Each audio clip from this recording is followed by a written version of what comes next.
70 साल के बुजुर्ग व्यक्ति आगरा शहर के निवासी है, जिनका नाम बाबूराम है और वो मिलिट्री से रिटायर थे। उनके पद के बारे में मुझे पता नहीं, पर यह मालूम था कि वो किसी अच्छी पोस्ट से ही रिटायर है। वह अपनी पत्नी शांति जी के साथ रहते हैं। वैसे उनकी 5 बेटियां हैं, पर सभी की शादी हो चुकी है और सभी अपनी अपनी गृहस्थी में व्यस्त है। उनकी 2 बड़ी बेटियों का ससुराल आगरा शहर में ही है, जिनका आना जाना बाबूराम जी के यहाँ होता रहता है, और बाकी 3 बेटियों की ससुराल आगरा से बाहर है और उनका अपने मायके में आना साल के साल ही होता है। सभी लोग अपनी जिंदगी में अपनी अपनी जगह खुशी से रहते हैं। बाबूराम जी और उनकी पत्नी शांति अपना जीवन यापन बाबूराम जी की पेंशन से ही करते हैं और अपनी पेंशन से वह दोनों ही बहुत ही अच्छा जीवन जीते हैं। उन लोगों को किसी भी प्रकार की कोई तकलीफ नहीं है। दोनों ही पति पत्नी अपनी अपनी जिंदगी एक दूसरे के साथ से अच्छे से व्यतीत कर रहे हैं।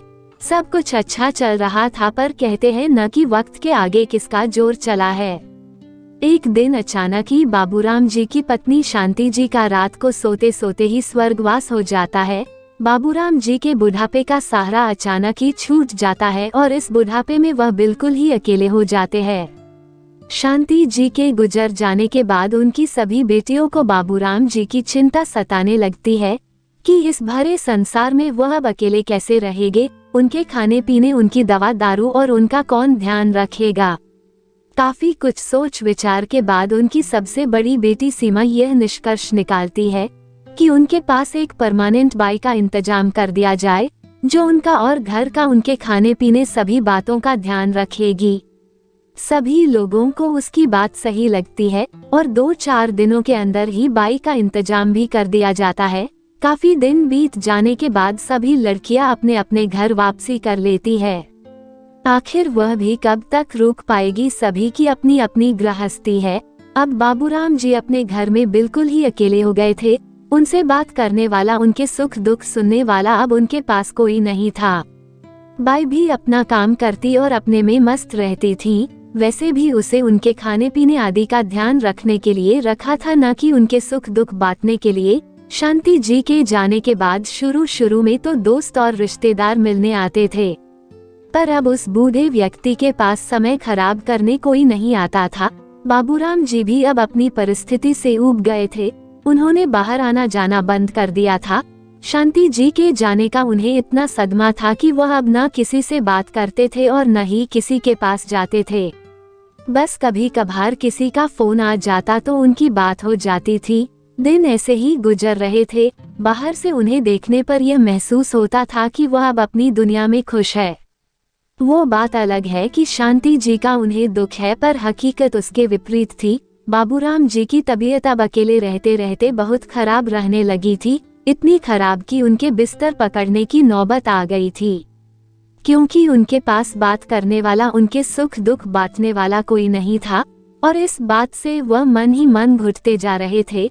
बाबूराम जी की बेटियों को उनके बीमार होने की खबर मिलते ही 5 बेटियां उनसे मिलने चली आई और बीमार पिताजी को देखकर उन्हें समझ नहीं आ रहा था कि वह सब क्या करे, कैसे उनका ख्याल रखे। सभी की अपनी अपनी गृहस्थी थी, तो कोई भी हमेशा के लिए उनके पास नहीं रह सकता था, पर कुछ न कुछ तो रास्ता निकालना ही था। बहुत कुछ विचार विमर्श करके और सभी बेटियों की सहमति से सब इस नतीजे पर पहुँचे कि अब से पापा हर किसी के घर 2-2 महीने के लिए उनके साथ रहे और उनके इस घर को बेच दिया जाए, जिससे उनकी देखभाल हो जाएगी। और उनके इसलिए गए फैसले में उन सभी बेटियों के पतियों ने भी अपनी अपनी सहमति दी। सभी ने यही कहा कि पापा की भलाई इसी में है कि वह हम सब के साथ रहे, जिससे वह खुश रहेंगे तो जल्दी अच्छे हो जाएंगे। घर को बेचने वाली बात बाबूराम जी को बताई गई।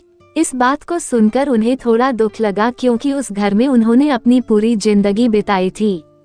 उस घर में अच्छे बुरे सब दिन देखे थे, इसलिए उस घर को हमेशा के लिए छोड़कर जाना उन्हें अच्छा नहीं लग रहा था।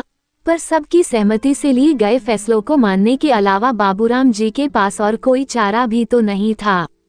उन्होंने बुझे हुए मन से सोचा कि अकेले रहने से तो यही अच्छा है, कम से कम मेरे से बात करने वाला तो कोई होगा। बाबूराम जी का अपना बरसों पुराना घर, जिसमें उन्होंने अपनी पूरी जिंदगी काटी थी, उसे आनन फानन में बेच दिया गया। उनकी सहमति ली गई पर बहुत ही बेमन से उन्होंने उस घर को बेचने की हामी भरी।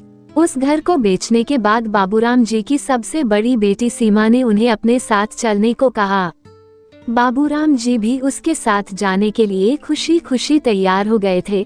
बूढ़ा शरीर था उनका और उन्हें देखने वाला भी कोई नहीं था, इसलिए वह जाने को राजी हो गए थे। हालांकि आगरा को और अपने घर को छोड़ना उनके लिए आसान नहीं था। सीमा के घर 2 महीने गुजारने के बाद वो उससे छोटी बेटी अंजू के घर जाने वाले थे और ऐसे ही करके एक एक बेटी का नंबर उसके पैदा होने के हिसाब से आने वाला था और बाकी बचे 2 महीने वह अन्य दोस्तों और रिश्तेदारों के यहाँ बिताने वाले थे, क्योंकि साल तो 12 महीने का होता है न और कोई भी ज्यादा रखने के लिए राजी नहीं था। बाबूराम जी खुशी खुशी सीमा के साथ मथुरा रहने के लिए चले गए। वहां पर पहुंचकर सीमा के बाकी घर वालों ने बड़े ही प्यार से उनका स्वागत किया। उसके बच्चों ने भी नाना जी कहकर उनके आने की खुशी जाहिर की। बाबूराम जी उनके इस तरह से किए गए अपनेपन और प्यार को पाकर बहुत ही खुश हो गए थे। वह मन ही मन सोचने लगे कि अकेले पड़े रहकर जीवन काटने से तो यहाँ सबसे साथ रहना अच्छा है। सीमा ने बाबूराम जी को रहने के लिए घर में एक अलग से कमरा दिया। उनकी जरूरत की सभी चीजों को ध्यान में रखकर उनके कमरे को उनके हिसाब से व्यवस्थित किया गया। कमरे में ही अटैच बाथरूम था जिससे उनको कोई भी तकलीफ न हो। बाबूराम जी भी उसकी की गई सारी व्यवस्था को देखकर बहुत खुश हुए।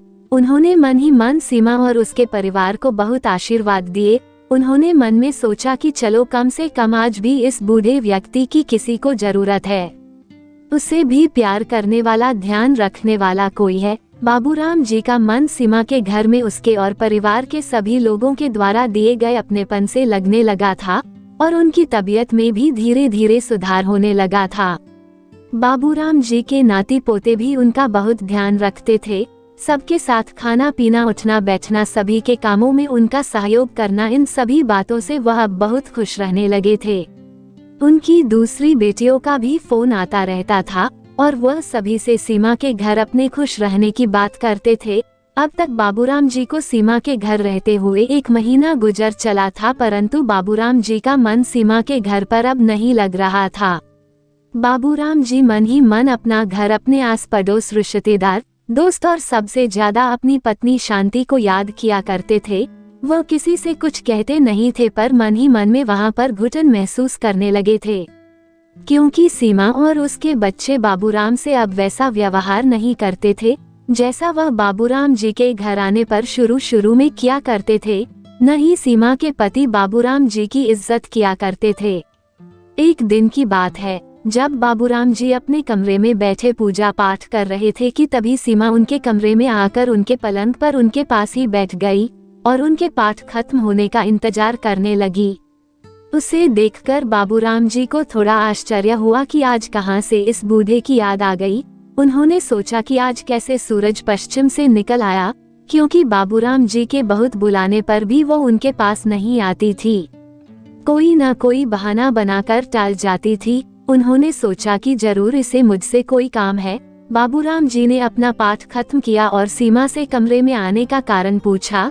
सीमा कई तरह की मीठी मीठी बातें करने लगी पर बाबूराम ने उसे टोकते हुए सीधे मुद्दे की बात पर आने को कहा, क्योंकि उसकी बात से वो समझ रहे थे कि ये कुछ कहना चाहती है। सीमा ने भी बाबूराम जी के कहते ही बिना समय गवाए अपनी बात को कहना शुरू किया। सीमा ने कहा कि अनिल जो सीमा के पति है वो कह रहे थे कि आपको किसी दूसरे कमरे में शिफ्ट कर देते हैं, क्योंकि अनिल यह कमरा किराए पर देना चाहते हैं जिससे घर में थोड़ी ज्यादा आमदनी होने लगे, क्योंकि कहीं न कहीं घर का खर्चा भी बढ़ गया है। सीमा के ऐसा कहते ही बाबूराम जी के दिल को जोरों से धक्का लगा, क्योंकि बाबूराम जी अच्छे से जानते थे कि उस घर में कोई भी ऐसा कमरा नहीं है जिसमें उन्हें शिफ्ट किया जाए। वह चुपचाप बैठे सीमा की सारी बातें सुनते रहे। सीमा न जाने क्या क्या कहे जा रही थी, लेकिन बाबूराम जी का दिमाग तो सुन्न अवस्था में चला गया था। थोड़ी देर तक अपने मन में ही कुछ सोच विचार करके बाबूराम जी ने सीमा से बिना कुछ बात को तोड़े मोड़े सीधे ही उस कमरे का किराया बताने को कहा। उन्हें पता था कि वो उनसे कमरे में रहने का किराया चाहती है, सीमा ने भी एक ही झटके में कमरे का किराया बता दिया और साथ ही साथ खाने पीने का भी पैसा बताते हुए कमरे से बाहर चली गई। बाबूराम जी बहुत देर तक अकेले बैठे बैठे इन्हीं सब बातों के बारे में सोच सोच कर अपनी आंखों को नम किए जा रहे थे। उन्हें अपनी आंखों अपने कानों पर विश्वास नहीं हो रहा था कि उनकी अपनी बेटी उनसे यह सब बोल सकती है। वो बैठे हुए सोचने लगे कि वो सब प्यार, वो अपनापन, वो मान सम्मान सब इस बूढ़े आदमी को अपने जाल में फंसाने के लिए दिखाया गया था। वो सोचने लगे कि सीमा अगर मुझसे वैसे ही पैसे मांग लेती तो क्या मैं उसे नहीं देता। आखिर वो मेरी बेटी है और वैसे भी बेटियों के घर का माँ बाप मरते दम तक पानी भी नहीं पीते हैं, तो क्या मैं रख लेता। मैं तो उसके साथ दुगुना व्यवहार करता, पर इस तरह से खाने का पैसा और किराया मांगकर उसने मेरा दिल बहुत दुखाया है। क्या यही दिन दिखाने के लिए मुझे अपने साथ लाई थी? यह सब बातें उनके दिमाग में उधेड़ बुन कर रही थी। आज उन्हें अपनी पत्नी की बहुत याद आ रही थी। यह सब सोचते सोचते वह जोर जोर से रोने लगे। जैसे तैसे आज बाबूराम जी को सीमा के घर में रहते हुए 2 महीने बीत गए थे। बाबूराम जी का मन अब तक सीमा की तरफ से पूरी तरह से बुझ गया था। वो जल्दी से जल्दी उसके घर से निकल जाना चाहते थे। उन्हें इस घर में 2 महीने से किसी न किसी बहाने अच्छी तरह से लूटा गया था। कभी कुछ मांग कर तो कभी कोई दुखड़ा रोकर तो कभी बच्चों के नाम पर। बाबूराम जी को इस घर में पूरी तरह से एटीएम की तरह इस्तेमाल किया जा रहा था। बाबूराम जी को अपने खर्च किए गए पैसों का दुख नहीं था, बल्कि उन्हें दुख इस बात का था कि इस घर में उन्हें सीमा के पिता की हैसियत से नहीं बल्कि किसी किराएदार की तरह से ही रखा गया था। उस घर में अब उनका इतना दम घुटने लगा था कि उन्होंने अपनी दूसरी बेटी अंजू को वहां से ले जाने के लिए कहा। बाबूराम जी के फोन करते ही अंजू और उसके पति सुरेश उन्हें लेने के लिए सीमा के घर पहुंच जाते हैं।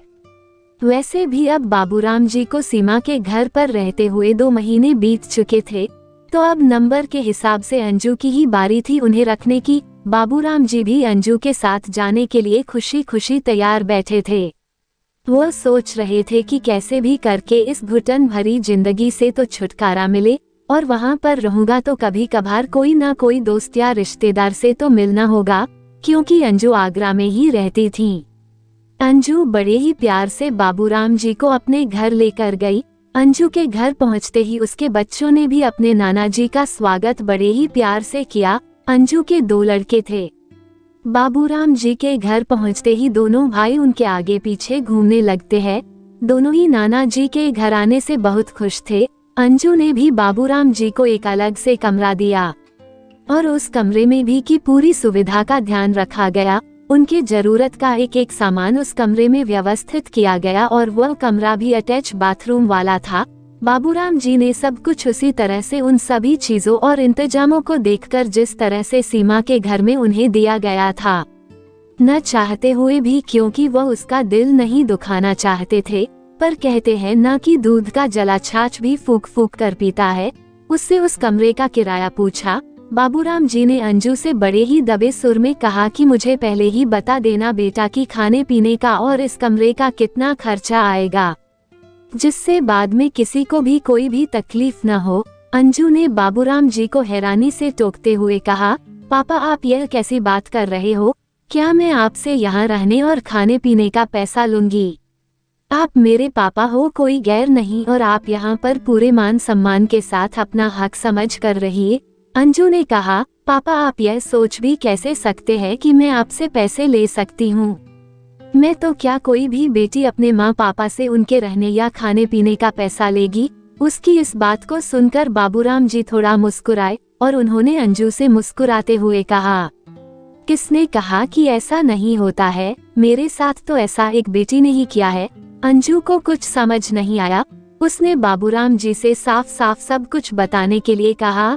बाबूराम जी ने जो कुछ भी सीमा के घर सहा, जो कुछ भी उनके साथ घटा, वह सारी बातें क्रमबद्ध तरीके से अंजू को बताए कि किस तरीके का व्यवहार उनके साथ वहां पर किया जाता था। यह सारी बातें बताते हुए उनकी आंखों से आंसू बहने लगे।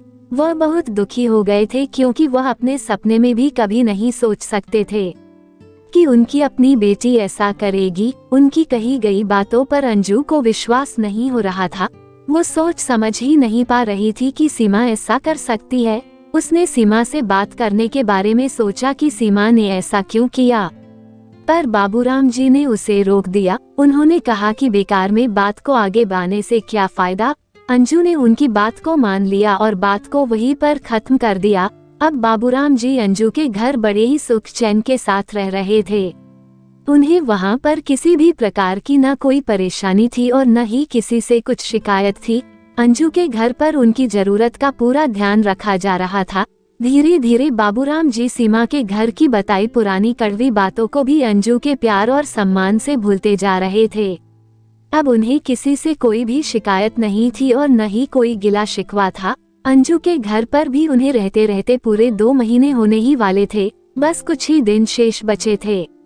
अंजू के घर पर बाबूराम जी का दिल बहुत अच्छे से लग गया था, पर वहाँ से जाना उनकी मजबूरी थी, क्योंकि बाप को सभी ने 2 महीने के लिए ही बांटा था। अंजू के घर से जाने के 2 दिन पहले ही अंजू बाबूराम जी के कमरे में उनके पास आकर बैठ गई, क्योंकि वह उनके साथ समय बिताना चाहती थी। अंजू ने उनके साथ बैठकर नई पुरानी बहुत सारी बातें की और उनके साथ खूब सारा समय बिताया। अंजू के ऐसा करने से बाबूराम जी बहुत खुश नजर आ रहे थे। उन्होंने अंजू को सीने से लगाकर उसको बहुत सारे आशीर्वाद दिए और ऐसा करते हुए उनकी आंखों से आंसू थर थर बहने लगे। तभी थोड़ी देर बाद अंजू का पति सुरेश भी उसी कमरे में आ गया, जहां पर वह दोनों बाप बेटी बातें कर रहे थे। सुरेश के हाथ में एक डायरी थी, जो कमरे में आते ही उसने अंजू के हाथ में पकड़ा दी। अंजू ने उस डायरी को लेकर बाबूराम को पढ़ने के लिए दे दी। बाबूराम जी बड़े ही आश्चर्य से उस डायरी को देखने लगे। उन्हें समझ नहीं आ रहा था कि वो डायरी उन्हें क्यों दी गई है। उन्होंने डायरी को हाथ में लेकर सुरेश से पूछा कि इसमें क्या है और वो उन्हें क्यों दी गई है, और यह किसकी डायरी है। अंजू ने बाबूराम जी को उसे पढ़ने के लिए कहा। बाबूराम जी ने डायरी को पढ़ने के लिए पन्ने पलटे और एक एक करके उसे पढ़ने लगे। उसे पढ़ते ही बाबूराम जी की आंखें खुली की खुली रह गई और वह कभी डायरी को देखते और कभी अंजू और सुरेश को देखते।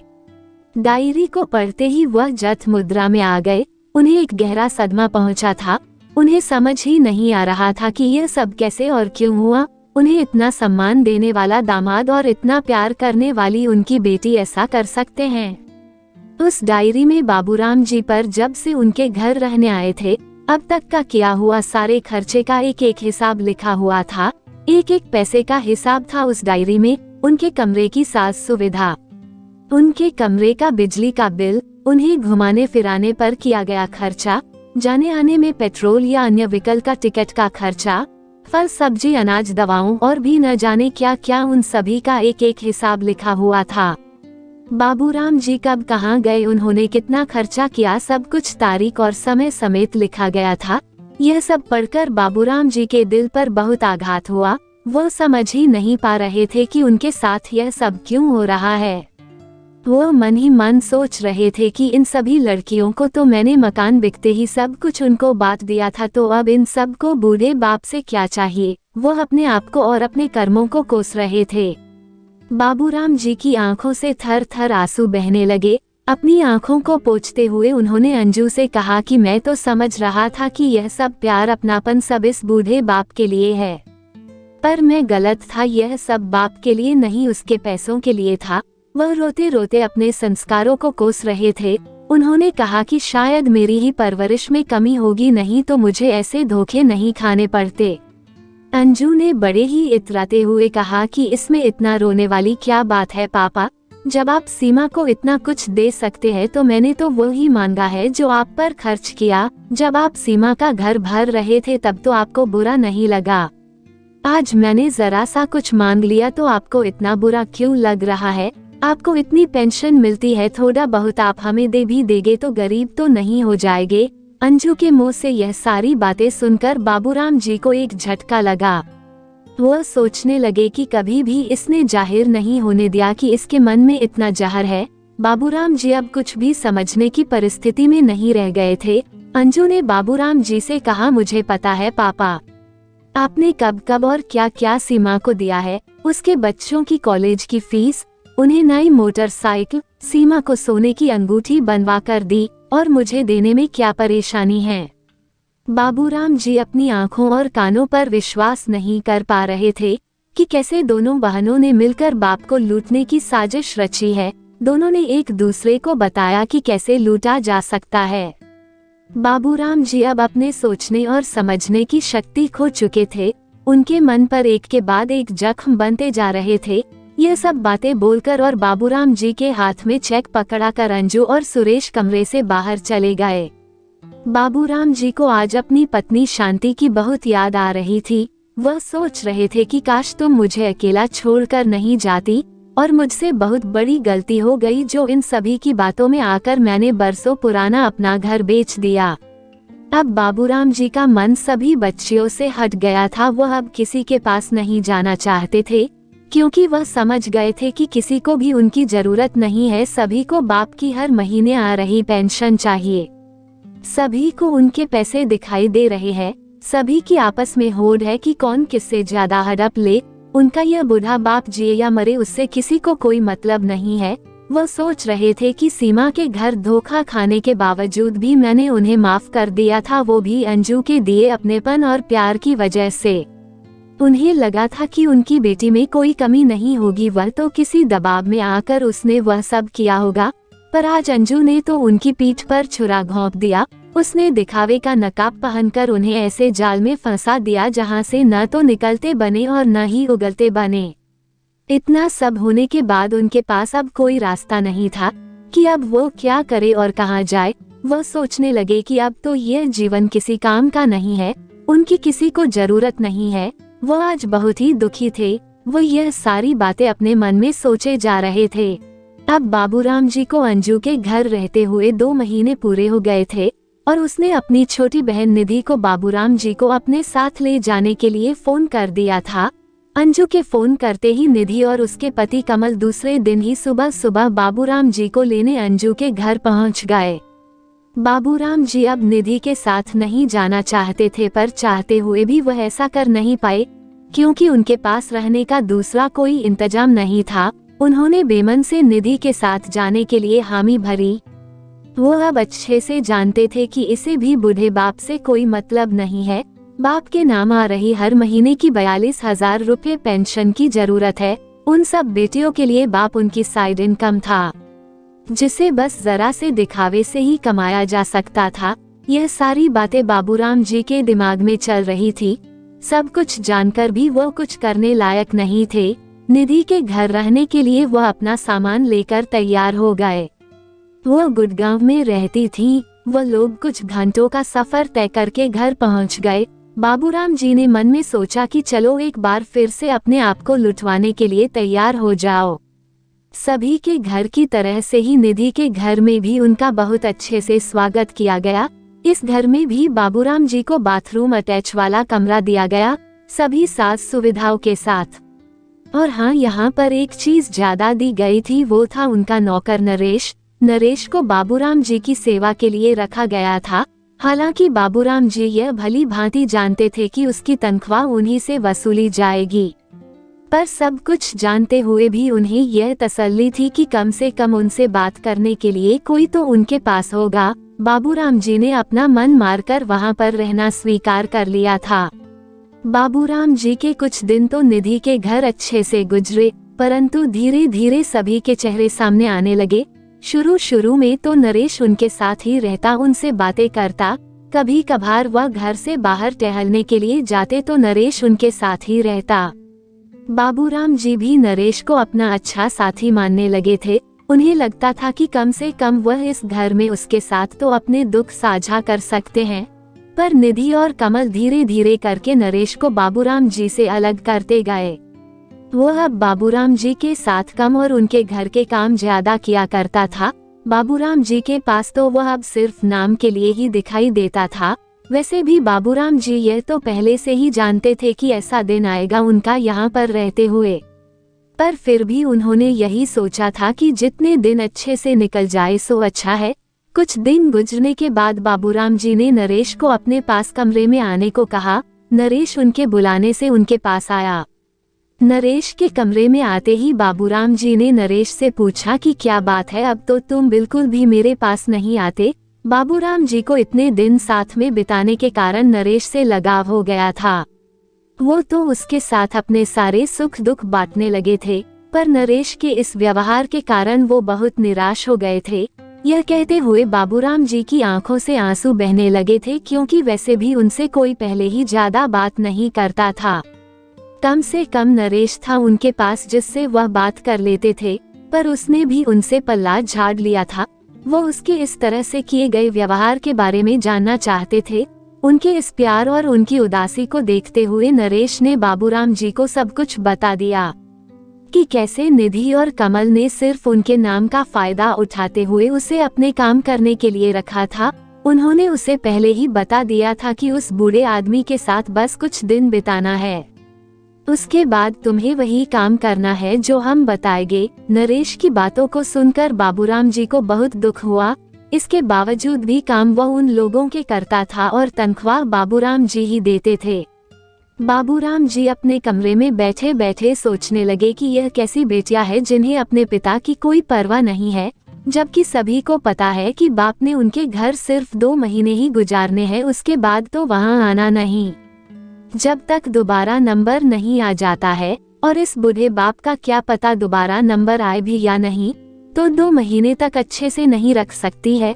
वो मन ही मन सोच रहे थे कि किसी ने सच ही कहा है कि माँ बाप बच्चों को एक कमरे में ही बड़े अच्छे से पाल लेते हैं, और यह सब बच्चे मिलकर भी एक बाप को नहीं पाल पा रही है। बाबूराम जी कमरे में बैठे हुए यही सब बातें सोच रहे थे कि इतने में निधि कमरे में आई और उसने बाबूराम जी को तैयार होने के लिए कहा।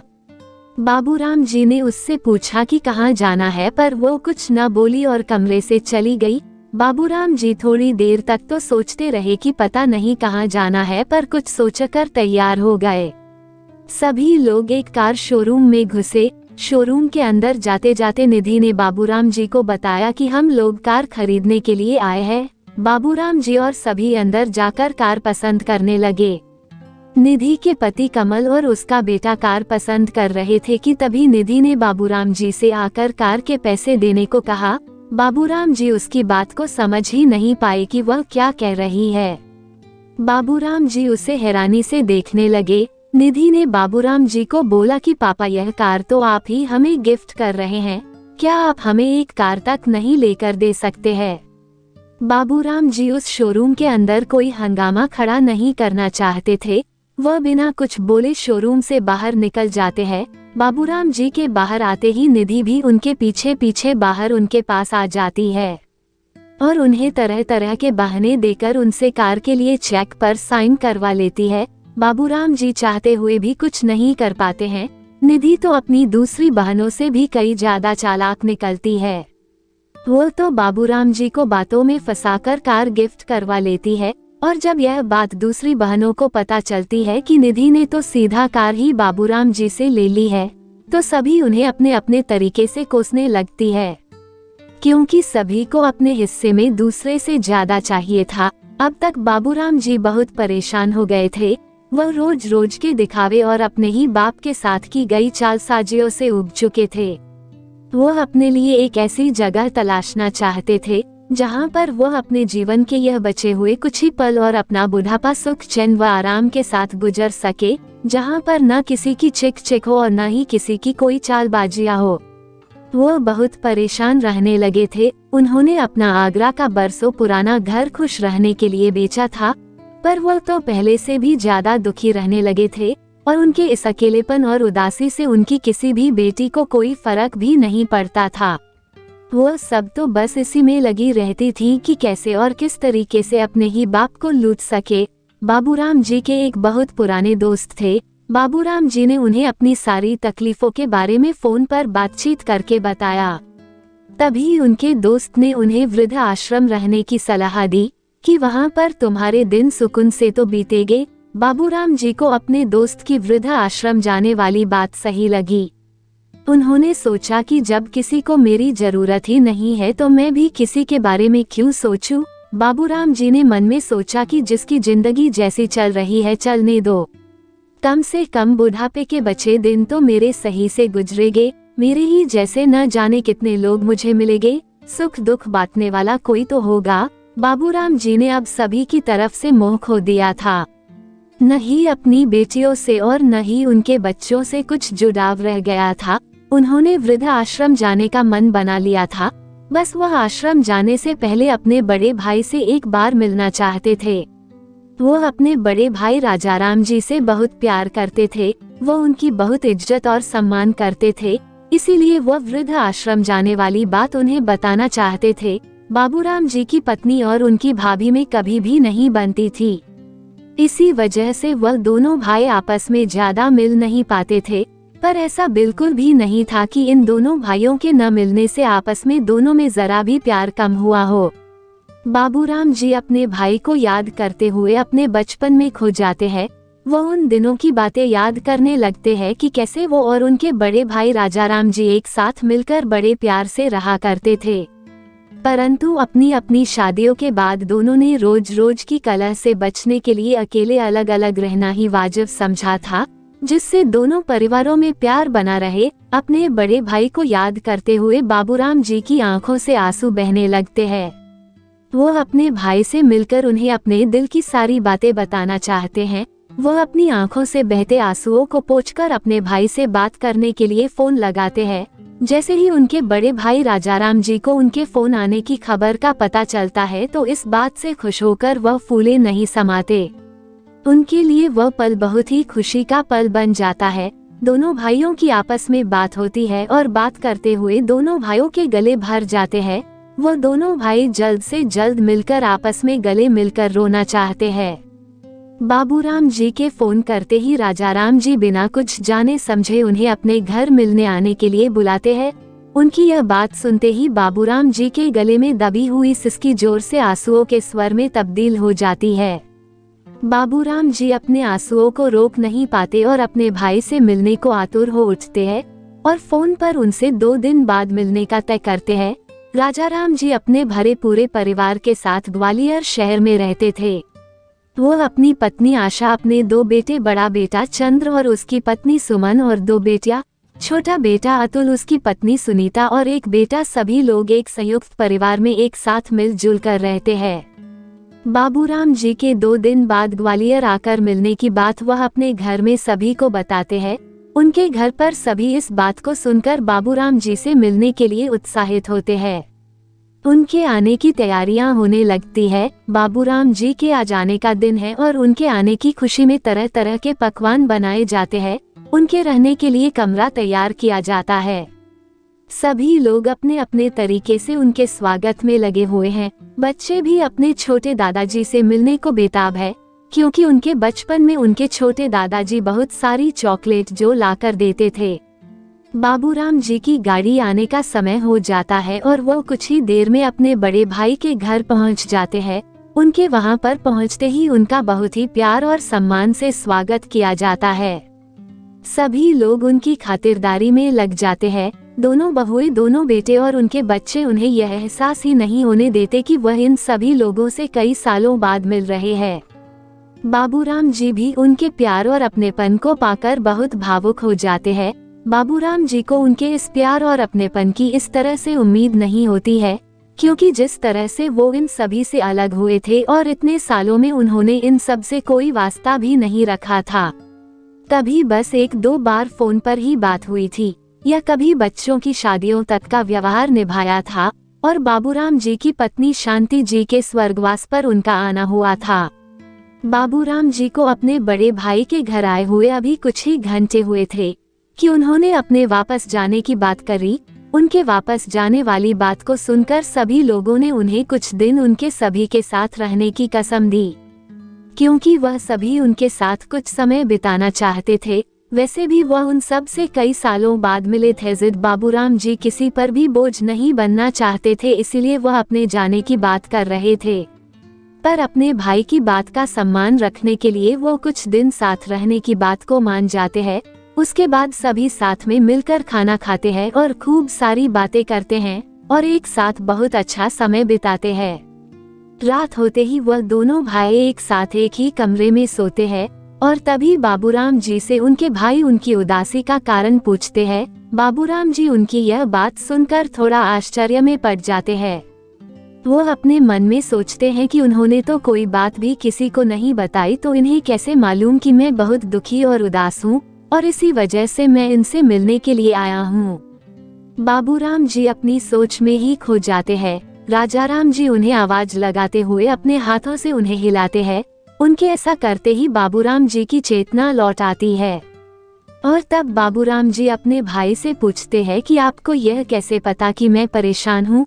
उनके पूछते ही राजाराम जी बोले कि अगर सब कुछ सही होता तो यूं बूढ़े बाप को कोई भी अकेले इतनी दूर सफर के लिए नहीं भेज देता। उन्होंने कहा कि मैं तो तुझे अकेला देखकर ही समझ गया था कि कोई बात है और बाकी बचा हुआ तेरा चेहरा बता रहा है। और तभी बाबूराम जी अपने भाई को अपने ऊपर बीत रही सारी परेशानियों को बताना शुरू करते हैं कि कैसे उनकी सारी बेटियों को उनकी नहीं बल्कि उनके पैसों की आवश्यकता है। बाबूराम जी अपनी एक एक लड़की के द्वारा किए गए एक एक गलत व्यवहार को पूरे विस्तार पूर्वक अपने भाई और भाभी को बताते हैं और यह सब बताते हुए उनकी आंखें नम हो जाती है। राजाराम जी और उनकी पत्नी को उनकी बताई हुई बात पर विश्वास कर पाना बड़ा मुश्किल हो रहा था, क्योंकि वह यह समझ ही नहीं पा रहे थे कि कैसे कोई बेटियां अपने ही बाप के साथ ऐसा कर सकती है। और उनका यह सोचना लाजमी भी था, क्योंकि कहीं न कहीं हम सभी ने इस संसार में लड़कों के द्वारा ऐसे व्यवहार को होते देखा या सुना है, पर लड़कियों द्वारा इस तरह से व्यवहार करने के बारे में कोई सोच भी नहीं पाता है। बाबूराम जी ने साथ ही में अपने वृद्ध आश्रम में रहने की बात भी उन लोगों को बताई। बाबूराम जी के वृद्ध आश्रम में रहने की बात सुनते ही राजाराम जी की आंखों में आंसू आ गए। वो अपने भाई की इस हालत को देखकर अपने आंसुओं को रोक नहीं पाए। राजाराम जी ने अपने भाई को गले लगाते हुए कहा कि मैं अभी मरा नहीं हूँ और मेरे रहते हुए तुम्हें कहीं जाने की कोई जरूरत नहीं है, और अगर तुम्हें जाना भी पड़ा तो तुम अकेले नहीं जाओगे, मैं भी तुम्हारे साथ जाऊंगा। उन्होंने कहा कि अब से तुम हमारे साथ ही रहोगे। बाबूराम जी ने उनकी बात को सुनकर कहा कि नहीं, मैं किसी पर बोझ नहीं बनना चाहता हूँ, मैं जैसा हूँ जिस हाल में हूँ ठीक हूँ, आप मेरे लिए परेशान मत हो। राजाराम जी ने उन्हें टोकते हुए कहा कि क्या कभी तुम मेरे ऊपर बोझ हो सकते हो? तुमने ऐसा सोचा भी कैसे? बाबूराम जी को अपने भाई की इस बात को सुनकर तसल्ली तो हुई, पर वह मन में यह सोचने लगे कि यह शायद प्यार में उन्होंने सारी बातें कही है। दूसरे दिन बाबूराम जी की कही गई सारी बातों को राजाराम जी ने अपने परिवार के सभी लोगों को बताया। उस समय बाबूराम जी अपने कामों में व्यस्त थे जब राजाराम जी सभी को यह बातें बता रहे थे। राजाराम जी सारी बातें उनकी गैर हाजिरी में ही यह बातें करना चाहते थे, जिससे बाबूराम जी को अपमान महसूस न हो। घर के सभी लोगों ने राजाराम जी की सारी बातों को सुनकर बाबूराम जी को खुशी खुशी अपनाने की बात करी। सभी की एक ही राय थी कि हम सभी लोग मिलकर उनका ख्याल रखेंगे, और यह सारी बातें वह बिना स्वार्थ के कर रहे थे, क्योंकि उनके घर में किसी को भी नहीं पता था कि उनकी कितनी पेंशन है, या उनका क्या बैंक बैलेंस है, या उनके बुढ़ापे का क्या सहारा है। यह सब बाबूराम जी को अपनाना चाहते थे, न कि उनकी हर महीने की आती पेंशन को। राजाराम जी की कही गई सारी बातों को उनके परिवार ने बिना किसी भी आपत्ति जाहिर किए मान लिया था। इसीलिए राजाराम जी को आज अपनी परवरिश दिए गए संस्कारों और अपने बच्चों पर गर्व हो रहा था कि कैसे उनके सिर्फ एक बार कहने पर ही सभी ने उनकी बात का समर्थन किया, और साथ ही साथ उनकी बहुओं ने भी बाबूराम जी को अपनाने में अपना पूरा सहयोग दिया। उनके बड़े बेटे चंद्र और उसकी पत्नी सुमन ने तो उन्हें रहने के लिए अपना कमरा तक दे दिया। बाबूराम जी के बड़े भाई राजाराम जी बहुत ज्यादा अमीर व्यक्ति नहीं थे, बस वह सब खुशी खुशी अपनी रोजी रोटी चलाते थे, एक आम आदमी की तरह से ही। राजाराम जी के घर में सिर्फ इतनी जगह ही थी कि उसमें सभी के पास अपना एक एक कमरा था, पर इतना बड़ा नहीं था कि बाबूराम जी को एक अलग से कमरा दिया जा सके। इसी वजह से राजाराम जी के बड़े बेटे ने अपना कमरा उन्हें देने के लिए कहा, जिससे बाबूराम जी को किसी भी तरह की कोई परेशानी न हो। जैसे ही यह बात बाबूराम जी को पता चली, उन्होंने चंद्र को ऐसा करने से मना किया और अपने बड़े भाई के साथ ही उनके कमरे में एक चारपाई पर सोना उचित समझा। बाबूराम जी ने कहा कि उन्हें सिर्फ प्यार की जरूरत है, न कि किसी बड़े से कमरे की, और इस घर में न कोई अलग से बड़ा कमरा था और न ही कमरे में अटैच बाथरूम की सुविधा थी। जो था जैसा था सब बाबूराम जी के सामने था, पर बाबूराम जी के लिए इस घर में प्यार की कोई कमी नहीं थी और न ही इज्जत और सम्मान की, और साथ ही साथ सभी बड़े और बच्चों में सभी के प्रति प्यार था, और वो भी सब बिना किसी स्वार्थ के। राजाराम जी के घर बाबूराम जी को बहुत प्यार और अपनापन मिल रहा था। जब भी कोई कहीं भी बाहर जाता तो हमेशा उनसे पूछा जाता कि किसी भी चीज की आवश्यकता हो तो बता दे। बाबूराम जी को भी अब इन सभी के अपनेपन और प्यार की आदत होती जा रही थी। अब उनका मन इन सब को कहीं भी छोड़कर जाने को नहीं करता था। बाबूराम जी को हमेशा यह डर सताया करता था कि आखिर वह कब तक अपने भाई के घर में रहेंगे, एक न एक दिन तो जाना ही पड़ेगा। बस वो यह सोचकर तसल्ली करते कि जितने दिन भी यहाँ पर है तो खुश होकर अपने दिन काटे। राजाराम जी के घर सुविधाओं की कमी थी, पर कभी भी किसी ने भी उन्हें किसी भी चीज की कोई भी कमी नहीं होने दी। सभी लोग चाहे बच्चे हो या बड़े सभी उनकी सेवा में तत्पर रहते थे। राजाराम जी के घर पैसों की कमी होने के बावजूद कभी भी किसी ने भी बाबूराम जी को एक भी पैसा खर्च नहीं करने दिया। बाबूराम जी जब भी पैसे देने की बात करते घर में सभी लोग उनसे नाराज हो जाते थे, क्योंकि सभी लोगों के लिए वो उनके घर का ही हिस्सा थे। अब बाबूराम जी को अपने भाई के घर रहते हुए पूरे 4 महीने हो चुके थे और किसी ने भी अभी तक उनसे न ही कोई पैसा खर्च करवाया था और न ही कभी कोई उम्मीद जताई थी। इस घर में उन्हें पूरा मान सम्मान प्यार अपनापन सब कुछ मिल रहा था, वो भी बिना किसी स्वार्थ या शर्त के। बाबूराम जी अपने कमरे में बैठे बैठे सोच रहे थे कि इस जगह अभी मेरे बच्चे होते तो कब का मुझे नोच कर खा गए होते। बाबूराम जी की लड़कियां उन्हें ले जाने के लिए फोन करती है, लेकिन बाबूराम जी को अच्छे से मालूम है कि उन्हें अपने बाप की याद नहीं सता रही है, उन्हें तो अपनी साइड इनकम की याद आ रही है जो बिना कुछ किए उन सबको मिल रही थी। बाबूराम जी यह सारी बातें अपने मन में बैठे बैठे सोच रहे थे और यह सब बातें याद करते हुए बाबूराम जी की आंखों से आंसू बहने लगे थे। बाबूराम जी कमरे में बैठे हुए यही सब बातें सोच रहे थे कि इतने में राजाराम जी कमरे में आ जाते हैं। उन्हें देखकर बाबूराम जी तुरंत अपनी आंखों से बहते आंसुओं को पोंछकर उन्हें छुपाना चाहते हैं, पर वो ऐसा कर नहीं पाते। राजाराम जी उन्हें रोता हुआ देख लेते हैं और वह घबराकर बाबूराम जी से उनके रोने का कारण पूछते हैं। बाबूराम जी उन्हें टाल देते हैं और उनसे अब उनके घर से चले जाने की बात करते हैं। बाबूराम जी की घर से चले जाने वाली बात और उन्हें रोता हुआ देख वो उनसे पूछते हैं कि क्या उनके घर में उन्हें कोई तकलीफ है या किसी ने कुछ कहा या किसी की कही गई कोई बात बुरी लगी है। बाबूराम जी अपने भाई को बीच में ही टोकते हुए कहते हैं कि आप यह कैसी बात कर रहे हैं, मुझे यहाँ पर तो सभी लोगों से वो प्यार और खुशी मिली जिसकी मैं सपने में भी कल्पना नहीं कर सकता था। टाइम पर खाना, वो भी सबके साथ मिलजुल कर खाना, टाइम पर दवा और भी न जाने क्या क्या। और तो और इस बात का ख्याल तो मैं कब से अपने मन से निकाल चुका था कि कोई अपनी जिंदगी के फैसलों में मेरी राय लेगा, पर मुझे इस घर में वो हक भी मिला कि मैं भी अपनी राय दूं। यह सब मेरे लिए किसी सपने को जीने से कम नहीं है। बाबूराम जी ने बोला, मैं तो कब का अपने बच्चों के किए गए व्यवहार के कारण अपनी जिंदगी से हार गया था, पर यहाँ पर आप सभी के साथ ने मुझे में जीने की उम्मीद जगाए। पर अब मुझे इन सब से डर लगता है कि अगर मुझे इन सब की आदत पड़ गई तो मैं अपने बाकी के दिन कैसे काटूंगा, क्योंकि मैं अब और ज्यादा आप सभी पर बोझ नहीं बनना चाहता हूँ। बाबूराम जी के यह सब कहने के बाद राजाराम जी ने कहा कि तुम अब कहीं नहीं जा रहे हो, अब हम दोनों भाई एक साथ मरते दम तक इस घर में रहेंगे, तुम अब मेरे घर का हिस्सा हो। बाबूराम और राजाराम बस नाम अलग है तन अलग है पर मन एक ही है, और अगर तुम्हें फिर भी ऐसा लगता है कि तुम किसी पर बोझ हो और तुम्हारे वजह से इस घर का खर्चा बढ़ गया है तो इस घर से तुम नहीं, मैं जाऊंगा। राजाराम जी की यह बात सुनते ही बाबूराम जी की आंखों से थर थर आंसू बहने लगे। वह अपने भाई से गले मिलकर रोने लगे और ऐसा करने से वह अपने आप को रोक नहीं पाए। बाबूराम जी ने अपने भाई से कहा कि जिंदगी भी क्या क्या रंग दिखाती है, जिन बच्चों के लिए अपनी पूरी जिंदगी दे दी, अपना सब कुछ न्योछावर कर दिया, वह मेरी लड़कियां आज वाकई में पराई हो गई है।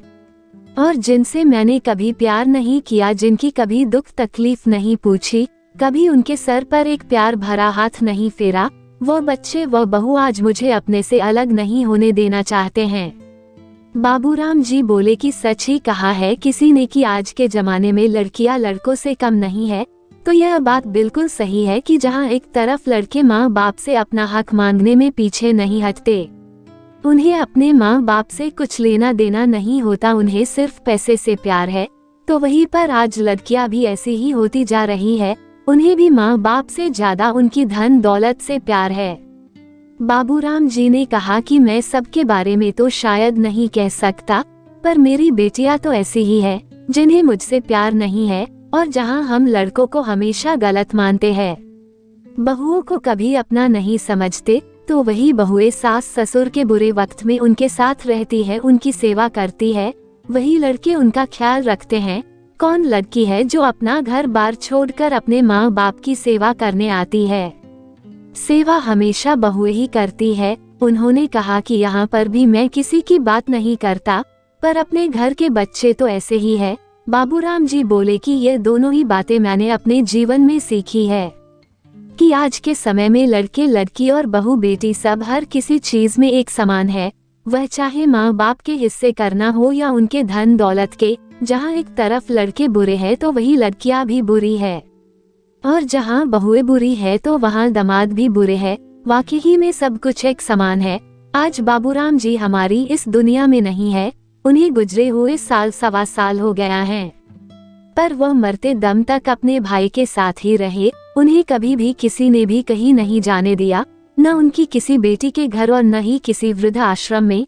पर कहते हैं न कि भगवान के आगे किसी की नहीं चलती, बस वहाँ पर जाने से नहीं रोक पाए।